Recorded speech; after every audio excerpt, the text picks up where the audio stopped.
and so we won't burst into flames. Car's happy to see me.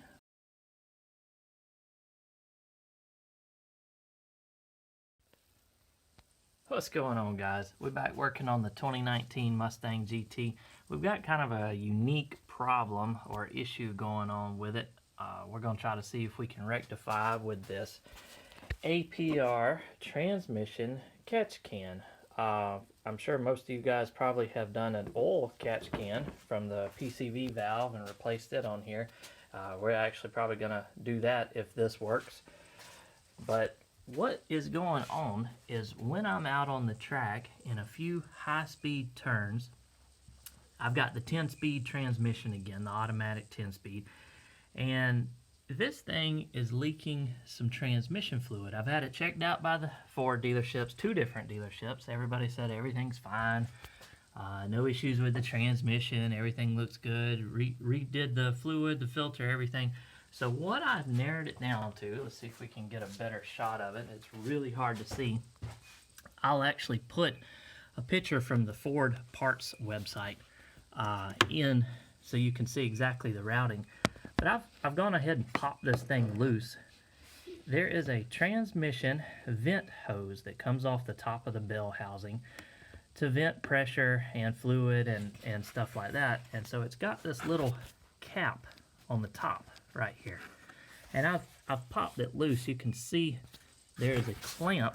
It's really tight, really hard to see. There's a clamp on the back side that clamps on a wiring harness, and again you can see that in the parts diagram I'll put in, and so it clamps right down into that little open spot right down there behind the engine.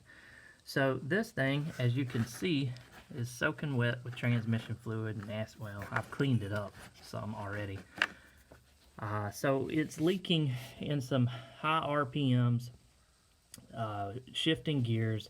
It's evidently pushing fluid out of this tube. You can't hardly see down there. I tried it. There's not a good angle to see down to the transmission housing to see what's going on. And so what we're going to do is take this cap and elbow off and get an extension hose, which the kit came with an extension hose, but we're going to have to engineer this thing ourselves because it's not long enough and there's not enough room to mount this thing in this engine bay anywhere. And so I don't think you'll be able to see.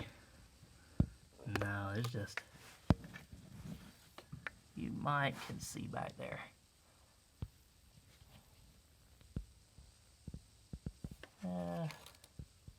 Nope. Anyway, so we're trying to find a good place to mount this catch can out of the way.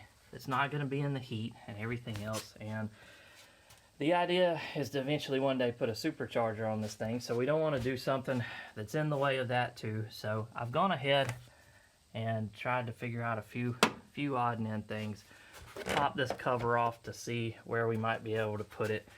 And honestly, you know, there weren't but a few options on the internet that I could find that would work for this, because the idea is for the fluid to enter in the bottom, catch it in the can. Of course, we've got a vent on it, a breather, air filter, and then when everything regulates and the pressure goes back down and you're back normal, for the fluid to drain back down the tube back into the transmission. So we don't want to store the fluid and have to empty it. We just want to temporarily hold it under those certain conditions and then leak back down or filter back down into the transmission. So again, because this particular one is pretty big, and the other ones that are set up like this with the inlet on the bottom instead of on the top, like for an oil catch can, this thing is actually pretty big. So not a whole lot of places to put this thing where it would fit in here and you'd still get a good option. So what I've come up with, and it be low enough, even if you didn't use the bracket that came with it, if you use a custom made bracket or something, you know, that's pretty high. That's about 3-4 inches tall. So if you custom made a bracket, maybe it'd be a little bit better off. But what I decided to do is my JLT intake box is actually really sturdy. It's pretty thick. It doesn't flex. It's bolted in there strong. It doesn't go anywhere. And so what I'm going to do is mount it on the side of this box so it's low enough for the hood to close. It actually stays out of the way of the engine cover, and it'll be just fine. And then we'll be able to connect our hose off the end of it and route it right back around to the hose and take that cap and elbow off. So that's what I'm doing now, is getting all the measurements, exactly what I need to extend this hose. I need a couple of connectors to hook into, so I'm going to order all of that. But today I'm just going to try to focus on getting this thing mounted in a good place, nice and sturdy, on the side of this box that's out of the way of everything. I can keep my engine cover on for now until we decide if we get to a supercharger territory at some point. But that's what we got to do, and hopefully this will actually catch the fluid, won't spray all over the back of the engine, leak down on the exhaust and smoke like it's been doing, and so we won't burst into flames. And that'll solve the problem, and we can move on to some more exciting mods instead of trying to hunt down this issue. So stay tuned. Alright, so I got it installed where I wanted it. Turned out pretty good. Car's happy to see me. Rotated the air intake tube and filter and everything, just unplugged the sensors and the hoses and rotated it out the way. And so now I could get to the inside of the box, and I've got the new catch can, transmission catch can installed. Put a little bit of blue Loctite thread locker on it so it wouldn't rattle and vibrate loose. So that's on there now. And I drilled a little, I used my Dremel and drilled a little slot for the pin to keep it from rotating in the box, and then drilled the hole for the bolt to go through. Everything lined up good. I put a little piece of foam that had sticky on it to keep it from rubbing on the brake line right there, so it wouldn't vibrate and rub that or cause an issue. I got everything bolted through here. Everything is below the level, so shouldn't have any trouble with the hood closing and out of the way. So now what we have to do is, what came in the kit is this. It's 3/8 inch inside diameter, 3/4 inch outside diameter piece of vinyl hose. So it's not, unfortunately, long enough to reach around once you snake it behind everything, behind the engine and the intake. We can't get over to our elbow. We've got to remove that, and it's not gonna be long enough to go down here and connect to the bottom of this. So what I've got to do is I've got to buy an elbow adapter so I can come out the bottom of this and elbow this way, and then I'll run that hose right back through here. I'm gonna buy a longer piece of hose, and then I'm about to take this piece off right here. Let me get a light. There we go. I'm gonna take that elbow off right here and that little air cap, and see what size tube that is, so I can get a reducer to go from this larger tube for the catch can into that hose here. See if I can get there we go, into that hose, and then I'll be able to plumb it all together, and that'll be that. So that's my next step now. But everything else went together pretty good. So I'll also, if you notice, they've got these vacuum tubes and lines and everything heat wrapped, heat shielded from the header or the manifold exhaust there. So I've got some insulation that I'll put around this one too. Last thing I need is for this thing to melt right on top of the header and cause another problem. So yeah, I've got that taken care of, and so now I just got to measure this tube over here and get that elbow off, and then order that last little bit of stuff, and we'll be good to go. Alright, so we got our parts. Had to order a few parts off of Amazon. The hose that came with the kit, and again, I'll leave a link down to the kit that I ordered. The APR transmission catch can setup and everything came with about 1.5 feet of this hose. It's a 3/8 inch inner diameter and about a 3/4 inch outer diameter. So I looked up and actually found the exact same hose on Amazon. It comes in a 5 foot length. So we can cut it to whatever length we need. I ordered 2 3/8 inch elbows. So I'm going to elbow out the bottom of the catch can, and then I'm going to elbow out the top of our little plastic elbow back there. But I also ordered this reducing elbow. So this is the 3/8 side for our hose that'll go in here. And then this is a 5/16 size that'll go in the top of our little plastic elbow back here, because that line's a little bit smaller than the supplied line that came with the new setup.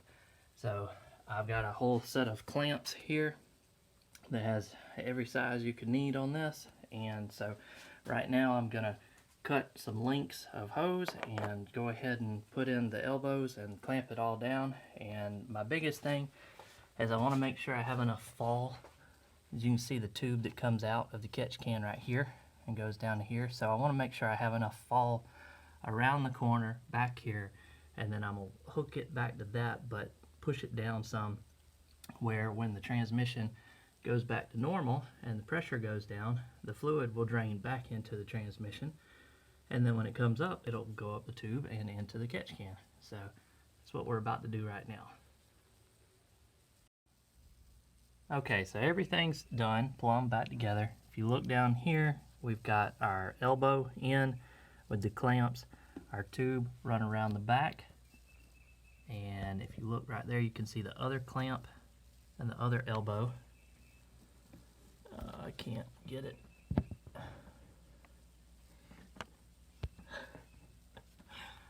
There's no good way to see it.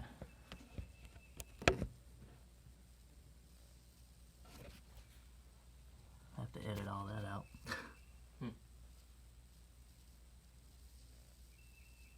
You can barely see the clamp and the other elbow that goes into the stock transmission vent tube back there.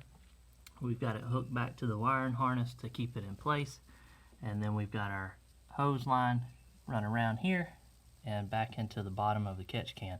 So now I've got the heat shield product that I'm going to put on this hose. I figure since all of these lines are wrapped in heat shield, we better wrap this too, since it's so close to the exhaust manifold. We sure don't want anything to melt and fall down there. So that's what we're going to do now. So we're all done. We've got our high temperature heat shield on there. I'll leave a link to that too. It's supposed to block quite a bit of heat, since it's not super close to the exhaust manifold down there. So we've got it wrapped around everything, and everything's out of the way, tucked up good, routed around. So that kind of concludes everything. We'll do some testing, and then when I get out on the track, we'll find out if anything leaks and if that's problem solved. But that was the install. Everything looked real good and went together fine. And there we are with the engine cover back on, everything buttoned up, back together, air box, air inlet, all that good stuff's all hooked back up, and you can see how the measurements worked out just perfect. Where it misses that, it's down below the level of the engine cover. Everything's back together just right, and so that's it. Alright, so I actually wanted to give you guys a follow-up to let you know if the mods we did actually perform in the real world, and make sure it's just not all, just crap. So I was able to take it out to the racetrack another time right after we did the mod. I wanted to make sure I had it all put together and everything before we went to the track and wasted another day. So went out there, was able to run 4 sessions, not trying to break any kind of lap records, just trying to be able to stay out on track, make sure we didn't have any other issues. And so was able to stay out there 4 different times, about 20 to 30 minutes per session. And the first time I came in, I actually had just a little bit of smoke residue, I think was burning off from the last track day that was maybe still under there, or maybe even some of the new materials. You know how you can burn off some of that new smell and new materials and stuff. So I was a little bit worried that maybe it hadn't gone just perfect. But then once that was over, everything cleared up. Went back out there 3 more times, perfect, no issues, no fluid, no drips, no leaks, no smoke. Everything worked just like it was supposed to. So very happy with the results. No more issues with that. Don't have to worry about the transmission fluid leaking on the exhaust. The several track days before, I actually had quite a bit of smoke coming out the back end of this thing and was very concerned about it. So I would just pull over and park it for the rest of the day, hang out with some buddies and stuff, and then take it home. So now I can actually run the car, do what I intended to do with it, and can move on with some other exciting mods and some performance stuff now that we've got this under control. So again, it worked perfect. Really happy that I don't have to be concerned with that anymore. And overall it was a pretty cheap fix. It didn't cost that much. I'll leave all the links to the different parts and stuff that I ordered down in the description, so you can kind of check those out if you're interested. And if you found the video interested or have questions, give it a thumbs up or leave a comment down below. Consider subscribing. Still have a lot of other Mustang videos I'm working on.